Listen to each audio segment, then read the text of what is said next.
జపాన్‌లో మసీదులు కొత్తగా ఎట్లా పడితే అట్లా కట్టడానికి అనుమతి లేదని జెప్పేసి పర్మిషన్ మసీదు పేరుతోనే తీసుకోవాలని ఆదేశాలు ఇచ్చినటువంటి నేపథ్యంలో ఇప్పుడు ముస్లింలందరూ కలిపి అక్కడ ఒక ఉద్యమం ప్రారంభించారు.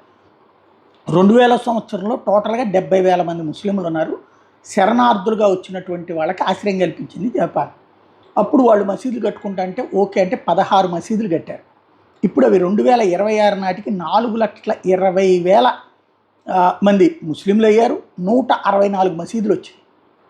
అంటే యావరేజ్‌న ప్రతి 2-4 పిల్లలు జపాన్‌లో ముస్లింల వైపు నుంచి పెరుగుతూ రావడం వల్ల ఇది జరిగింది.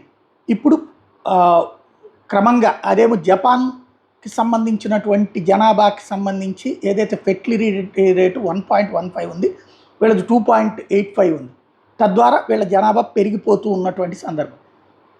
ఇప్పుడు క్రమంగా అదే గమనించి జపాన్ ప్రజలు ఉద్యమాలు చేస్తుంటేనే ప్రభుత్వం ఆ నిర్ణయం తీసుకుంది. ఇప్పుడు వీళ్ళు శాంతియుత ఉద్యమం స్టార్ట్ చేశారు.